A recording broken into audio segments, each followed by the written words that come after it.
അത് അങ്കിളിപ്പോ പറയ് തൃശൂൽ, നീ ഇങ്ങനെ വെറുതെ നിൽക്കുന്ന എന്താ? അങ്കിള് നിന്നെ കോള് ചെയ്തിരുന്നു പറയ്.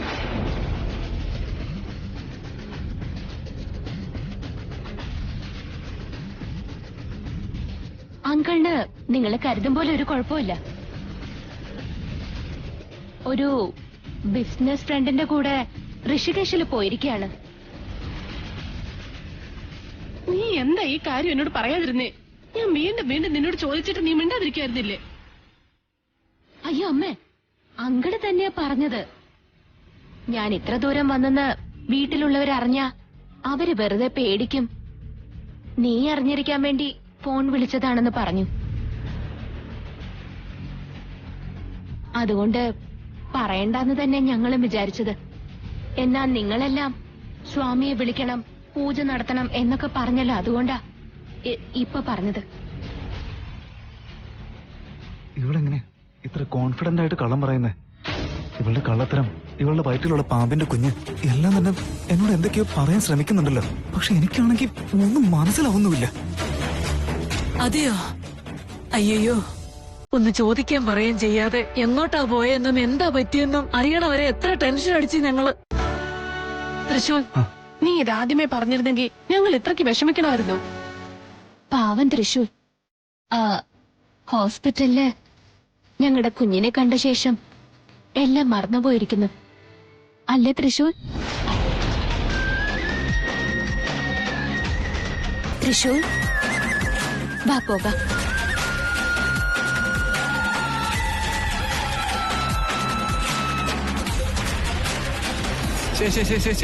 ഈ കാര്യങ്ങളൊന്നും ഞങ്ങൾ ഓർത്തില്ലല്ലോ സ്വാമിജി.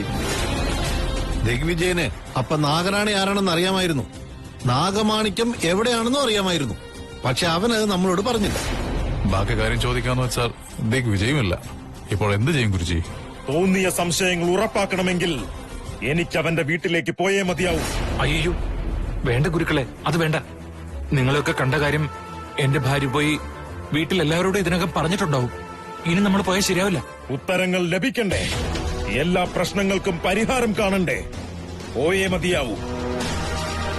അവിടേക്ക് പോയെങ്കിൽ മാത്രമേ സത്യങ്ങൾ മനസ്സിലാകൂ, മുന്നോട്ടുള്ള മാർഗമേതെന്നും തെളിഞ്ഞു കിട്ടൂ. തായി ജ്വാലമാലിനി എന്നെ അവിടേക്ക് ക്ഷണിക്കുകയാണ്.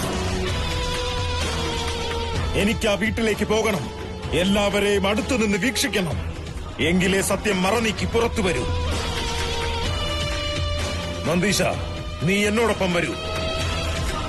മറ്റുള്ളവരെല്ലാം ഇവിടെ തന്നെ നിൽക്കുക. കൂടെ വന്നാൽ സംശയം തോന്നുന്നതാണ്. ഓം ജ്വാലമാലിനിയേ നമഃ.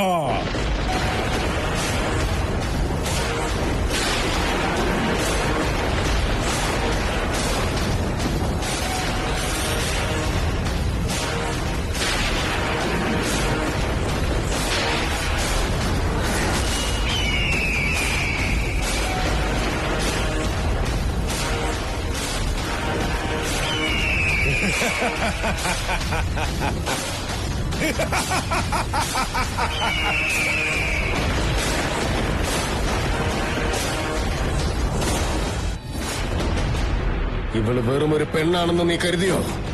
ഇവള് വെറും ഒരു പെണ്ണല്ല മോനെ. ഇവളുടെ വയറ്റിൽ വളരുന്ന കുട്ടിയുണ്ടല്ലോ, അതൊരു മനുഷ്യപ്പിറവിയല്ല. ഇവള് നാഗറാണിയാ. എത്ര നന്നായിട്ട് അവൾ കള്ളം പറയുന്നത്. അങ്ങനെയാണെങ്കിൽ ശിവാനിക്ക് മറ്റൊരു സ്വഭാവവും അതുപോലെ മറ്റൊരു രൂപം കൂടി ഉണ്ടോ? ഞാൻ ഈ കാണുന്ന അവളുടെ യഥാർത്ഥ രൂപമല്ലേ? ഞാൻ ഇത്രയും നാൾ അവൾ ഇഷ്ടപ്പെട്ടതൊക്കെ അവളുടെ യഥാർത്ഥ രൂപം കണ്ടിട്ട് മാത്രമല്ലേ?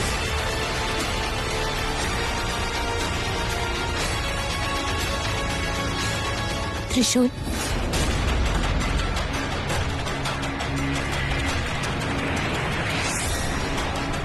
എന്താ വല്ലാതിരിക്കുന്നെ? ഓ, അങ്കിളിനെ കുറിച്ച് അന്വേഷിക്കുന്നത് ഓർത്തിട്ടാണോ?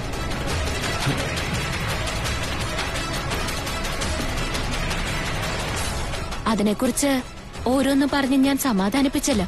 നീ വിഷമിക്കണ്ട തൃശൂർ. ഞാൻ ആലോചിക്കുന്നത് നിന്നെ പറ്റിയാ. ഞാനിപ്പോ ആലോചിച്ചുകൊണ്ടിരിക്കുന്നത് അച്ഛൻ പറഞ്ഞ കാര്യമാണ്. എന്തോ എനിക്ക് നീയില്ല എന്നുള്ള തോന്നൽ പോലും വരാൻ തുടങ്ങിയിരിക്കുക. വീണ്ടും നീ എന്താ ഈ ആലോചിക്കുന്നത്?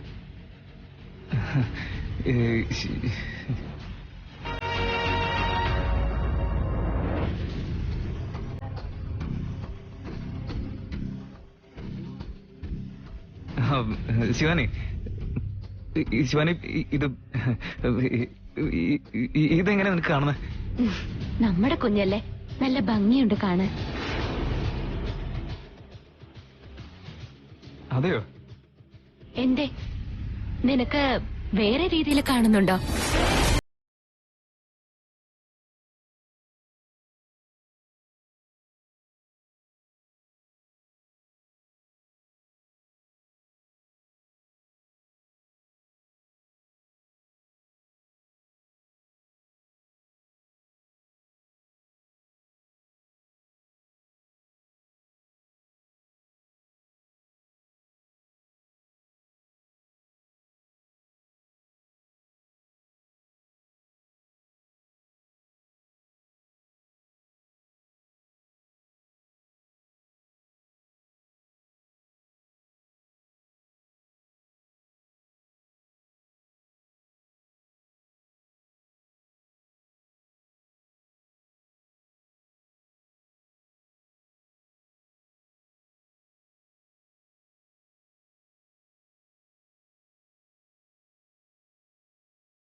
അങ്ങ് എവിടെയാ? അങ്ങ് എവിടെയുണ്ടെങ്കിലും പെട്ടെന്ന് എന്റെ മുമ്പിലേക്ക് വാ. എന്റെ എല്ലാ ചോദ്യങ്ങൾക്കും അങ്ങേക്ക് മാത്രമേ ഉത്തരം പറയാൻ സാധിക്കൂ. സ്വാമിജി, സ്വാമിജി. അവളുടെ ഉടലിലുള്ള സത്യം എണീറ്റ് തല ഉയർത്തി നിൽക്കുമ്പോൾ അവൾ ആരാണ് എന്നത് നിനക്ക് മനസ്സിലാവും. അന്ന് ഞാൻ നിങ്ങളോട് ചോദിച്ച സമയത്ത് എന്റെ ഭാര്യയുടെ വയറ്റിനകത്ത് ഉത്തരവുണ്ടെന്ന് പറഞ്ഞില്ലേ? എന്നാൽ എനിക്ക് കിട്ടിയത് ഉത്തരവല്ല സ്വാമിജി, പാമ്പിനെയായിരുന്നു. ആ ചോദ്യം എന്നെ ശല്യപ്പെടുത്തിക്കൊണ്ടിരിക്കുക. എന്റെ കുഞ്ഞുണ്ടാവേണ്ട സ്ഥലത്തിപ്പോ പാമ്പാണെന്ന് പറയുമ്പോ ഇവള് നിന്റെ ഭാര്യയുമല്ല, എന്റെ മരുമകളുമല്ല. ഇവളുടെ ഈ വയറ്റി വളരുന്നത് നമ്മുടെ വംശം പോലുമല്ല. അച്ഛന് അവളുടെ വയറ്റിൽ പാമ്പാണുള്ളതെന്ന് ആദ്യം അറിയായിരുന്നു. ഓ, അതിനായിരുന്നു അച്ഛൻ അവളെ കൊല്ലാൻ നോക്കിയത്. ഛേ, അതൊന്നും അറിയാതെ ഞാൻ എന്റെ അച്ഛനെ കൊന്നു കളഞ്ഞില്ലേ? ശിവാനിയുടെ വയറ്റിലുള്ളത് എന്റെ കുഞ്ഞല്ലേ? അതോ എന്റെ കുഞ്ഞ് പാമ്പിന്റെ രൂപത്തിലേക്ക് ആയതായിരിക്കും? സ്വാമിജി എവിടെയാണെന്ന് ദയവേത് വരൂ, എനിക്കുള്ള ഉത്തരം തരൂ സ്വാമിജി. തൃശൂർ, ഞാൻ എന്ത് ചെയ്താലും നിന്റെ നല്ലതിന് വേണ്ടിയാന്ന് മനസ്സിലാക്ക. നിന്നെ ബന്ധിച്ചതും നിന്റെ നന്മയ്ക്ക് വേണ്ടിയാ. ശിവാനി നമ്മൾ കരുതുന്ന പോലെയല്ല. അവള് മനുഷ്യ സ്ത്രീയല്ല, ഇച്ഛാധാരി നാഗറാണിയാണ്.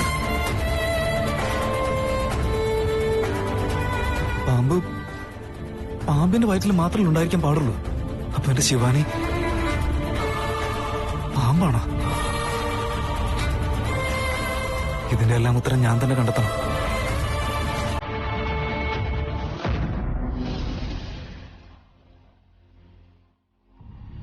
വീണ, നീ എന്താ വല്ലാതിരിക്കുന്നേ? ഞാൻ എന്ത് പറയാനാ അജിത്ത്? എന്റെ ഡാഡിനെ ഇപ്പൊ കാണാതെയായിട്ട് ഒരുപാട് ദിവസങ്ങളായി. ഇപ്പൊ എവിടെയാ ഉള്ളത്, എന്താ ചെയ്യുന്നത്, എന്തുകൊണ്ടാ ഞങ്ങളായിട്ടൊരു കോണ്ടാക്ട് ഇല്ലാത്തത്? എനിക്കാണെങ്കിൽ ഒന്നും മനസ്സിലാവുന്നേ ഇല്ല. ജീവിച്ചിരിപ്പില്ലാത്ത ഒരാള് ഒരു രീതിയിൽ നിങ്ങളോട് സംസാരിക്കാൻ സാധ്യതയില്ല വീണ. അജിത്ത്, അച്ഛനാണെങ്കിൽ ഞാൻ വെച്ച ജീവനം. ഇതുവരെ ഞാൻ ആഗ്രഹിച്ചതൊന്നും നടക്കില്ല എന്ന് എന്നോട് പറഞ്ഞിട്ടേ ഇല്ല. ഒരുപക്ഷെ ഞാൻ നിന്നെ കല്യാണം കഴിക്കാൻ പോവെന്ന് പറഞ്ഞാ ഡാഡ് അതിനും വേണ്ട എന്നൊരു വാക്ക് പറയില്ല. ചിലപ്പോ വീട്ടുകാരെന്നോട് വേണ്ട എന്നൊക്കെ പറയും, പക്ഷെ ഡാഡ് അങ്ങനെയൊന്നും പറയില്ല. ഈ കാര്യം വീട്ടിൽ പറയണമെന്ന് വെച്ചാ ഡാഡില്ലാതെ എങ്ങനെ പറയാനാ? വീട്ടിൽ മാത്രമല്ല, അദ്ദേഹം ഈ ലോകത്തു തന്നെയില്ല. അജിത്ത്, ഡാഡ് എന്തായാലും പെട്ടെന്ന് വരും. ഡാഡ് ഋഷികേശിലേക്കാ പോയെന്ന് ചേട്ടനെയും ഏട്ടത്തെയും ഫോണിൽ വിളിച്ച് പറഞ്ഞിട്ടുണ്ട്. അത് യമലോകമാണ്. നിന്റെ അച്ഛനും മരിച്ചിട്ട് അങ്ങോട്ടേക്കാ പോയത്. അദ്ദേഹത്തെ കൊന്നവര് തന്നെ ഈ നുണ പറഞ്ഞ് നടക്കുന്നു. നിന്റെ അച്ഛൻ തിരിച്ചു വരാൻ ഇനി ഒരു സാധ്യതയുമില്ല. നന്ദീശ, നീ വന്നോ? നിന്നെ കാത്തിരിക്കായിരുന്നു ഞങ്ങള്. നീ സ്വാമിജിയോടെല്ലാം. ഞാൻ അദ്ദേഹത്തോടൊപ്പം വന്നത്. സ്വാമിജി വന്നോ? എവിടെയാ അദ്ദേഹം? പുറകെ വരുന്നുണ്ട്.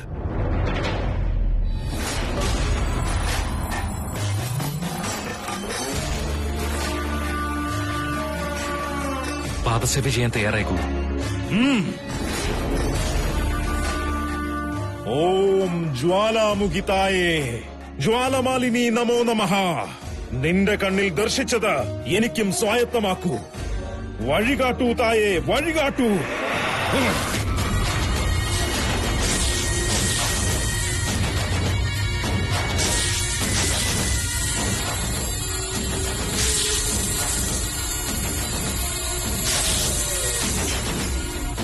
അതെ, ശരിയായ ഇടത്തേക്കാണ് വന്നിരിക്കുന്നത്. ഓം ജ്വാലമാലിനി തായേ നമോ നമഃ.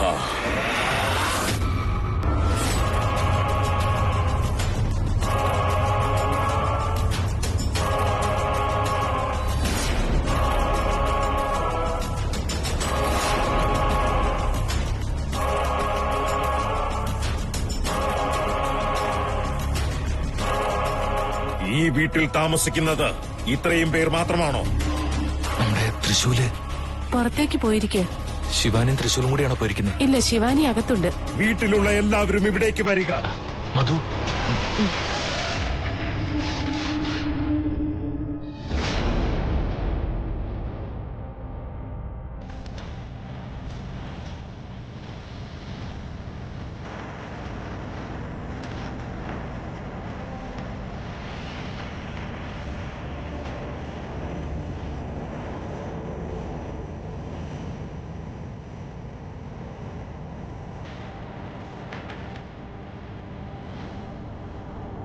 നീയോ?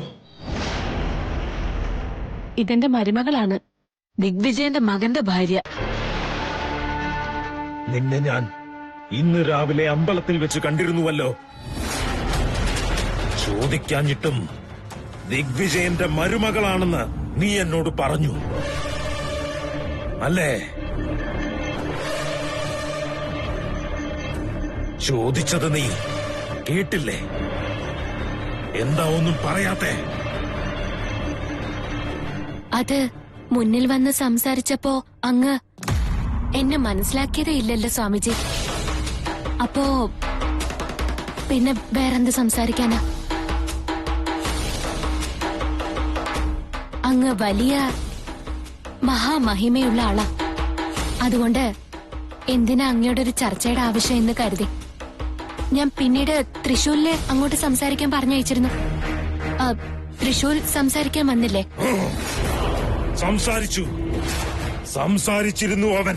പക്ഷേ സംസാരിച്ച വാക്കുകളുടെ അർത്ഥം, സംസാരിച്ച രീതി, അതിന്റെ പൊരുൾ എല്ലാം അറിയണം എനിക്ക്. ഓം ജ്വാലമാലിനിയേ നമഃ.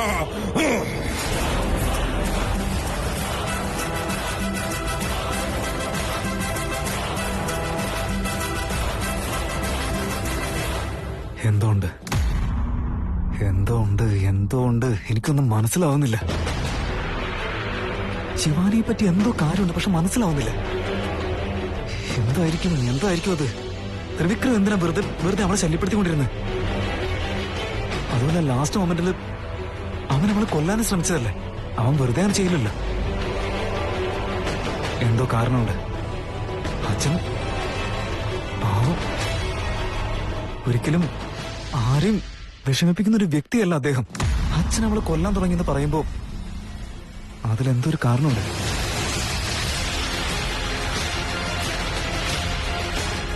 ഓ, അത് മാത്രമല്ല, അവരിരുവരും ശിവാനിയെ പറ്റി എന്തോ പറയാൻ ശ്രമിക്കുന്നുണ്ടായിരുന്നില്ല. അപ്പോ എനിക്കാണെങ്കിൽ അത് മനസ്സിലാവുന്നേ ഉണ്ടായിരുന്നില്ല. എന്തായിരിക്കും അത്?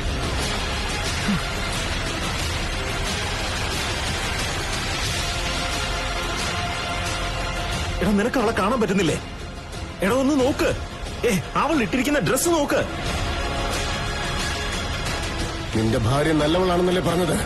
കണ്ടില്ലേ അവളുടെ രൂപം? എനിക്കെല്ലാം അറിയണം, എല്ലാ കാര്യങ്ങളും അറിയണം. ഇത്രയും ദിവസം അവളെ പറ്റി ആരെന്തൊക്കെ പറഞ്ഞാലും ഞാൻ കേൾക്കാൻ തയ്യാറേ ആയിരുന്നില്ല. കാരണം ഞാൻ അവളെ ഒരുപാട് സ്നേഹിച്ചിരുന്നില്ലേ. എന്നാൽ ഇപ്പോഴത്തെ അവസ്ഥ, ശിവാനിയുടെ വയറ്റിൽ പാമ്പിനെ കണ്ടതിന് ശേഷം അതിപ്പോ എല്ലാത്തിനും മുമ്പിൽ ഒരു ചോദിച്ചനായിരിക്കാം. എന്നുവെച്ചാ ശിവാനി നാഗറാണിയാണോ? അയ്യോ, കൊച്ചുനാൾ മുതൽ എന്നെ ശല്യപ്പെടുത്തിക്കൊണ്ടിരുന്ന ആ പാമ്പ് ഞാൻ സ്നേഹിച്ച എന്റെ ശിവാനി തന്നെയായിരുന്നു.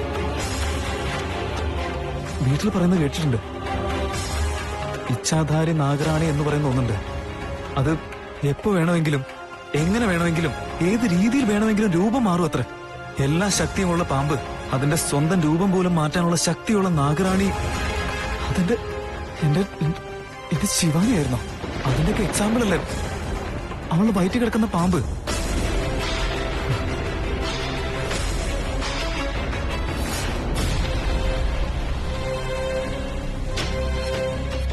എന്താ കുട്ടിയെ ക്ഷേത്രമുറ്റത്ത് ഇങ്ങനെ തലയിൽ കൈവച്ചിരിക്കുന്ന ദോഷാണ് കേട്ടോ. എന്താ ഉണ്ടായേ? ഒരുപാട് പ്രശ്നങ്ങളുണ്ട് എനിക്ക്, പക്ഷെ ഒന്നും മനസ്സിലാവുന്നില്ല. ദേവസന്നിധിയിൽ നിനക്ക് മനസമാധാനം ഇല്ലാന്നുണ്ടെങ്കിൽ എന്തോ വലിയ കാര്യം നിന്നെ അലട്ടുന്നുണ്ട്. എന്താ കുട്ടിയെ, എന്താ കാര്യം? സ്വാമിജി, അത്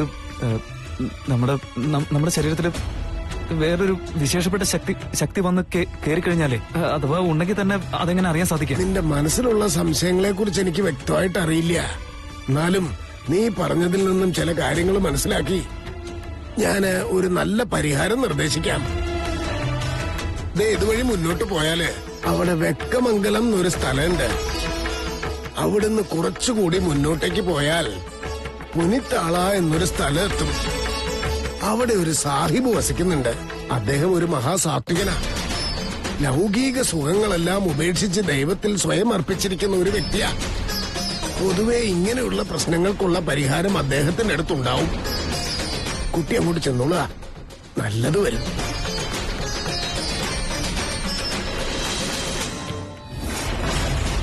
പരമേശ്വര, ഇയാൾക്ക് എന്നെ സംശയം വന്നിട്ടുണ്ടെന്ന് തോന്നുന്നു.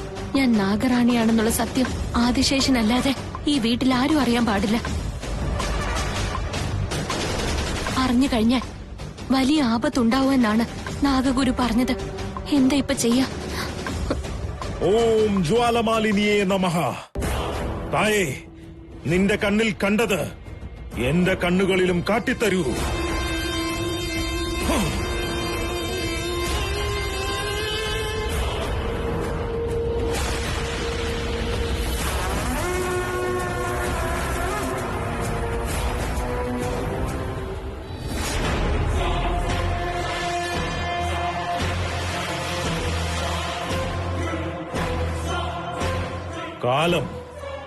കാലം ഉത്തരം തരുന്നതാണ്.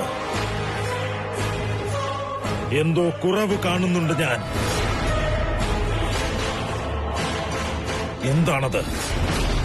നിങ്ങളെല്ലാം എന്നെ കാത്തിരിക്കുകയായിരുന്നു. എന്തിന്? ഞാനിവിടേക്ക് വരണമെന്ന് ആഗ്രഹിച്ചിരുന്നു. എന്തിന്? ചോദ്യങ്ങൾ കുറെ ഉണ്ടല്ലോ. എന്താ അത്? ചോദ്യങ്ങൾ ഉണ്ടായിരുന്നു അങ്ങ് വരുന്നതിന് മുമ്പ്. ഉത്തരവും കിട്ടിക്കഴിഞ്ഞു. ഉത്തരം? എനിക്ക് മുൻപേ ഉത്തരങ്ങൾ എത്തിയെന്നോ? മനസ്സിലെ ചോദ്യം എന്തായിരുന്നു? അതെ സ്വാമിജി, എന്റെ ഭർത്താവ് എവിടേക്കോ പോയിട്ട് അദ്ദേഹത്തെ കാണാതെ ഞങ്ങൾ പേടിച്ചിരിക്കുകയായിരുന്നു. പക്ഷെ അദ്ദേഹം ഋഷികേശിലേക്ക് പോയിരിക്കെ. ഋഷികേശിലേക്കോ? ശിവാലയത്തിലേക്ക്? ഈ കാര്യം നിങ്ങളോട് പറഞ്ഞത് ആരാണ്? എന്റെ മരുമകളാ പറഞ്ഞത്, ഇവള് ശിവാനി. എന്റെ മോനെ അദ്ദേഹം വിളിച്ചപ്പോ ഇവള് സംസാരിച്ചു എന്ന് പറഞ്ഞു.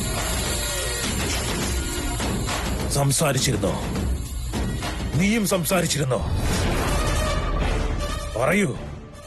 അത് അങ്കിള് ജോലിയുടെ ആവശ്യത്തിന് ഋഷികേശിലേക്ക് സുഹൃത്തിന്റെ കൂടെ പോയിന്നാ പറഞ്ഞത്. സംസാരത്തിൽ അവന്റെ സ്നേഹിതന്റെ പേര് പറഞ്ഞിരുന്നു? അതോ ആ സ്നേഹിതന് പേരേയില്ലെന്നാണോ? പേര് പറഞ്ഞിരുന്നല്ലോ. എന്തായിരുന്നു അത്? ബദരി പ്രസാദ് എന്നാ.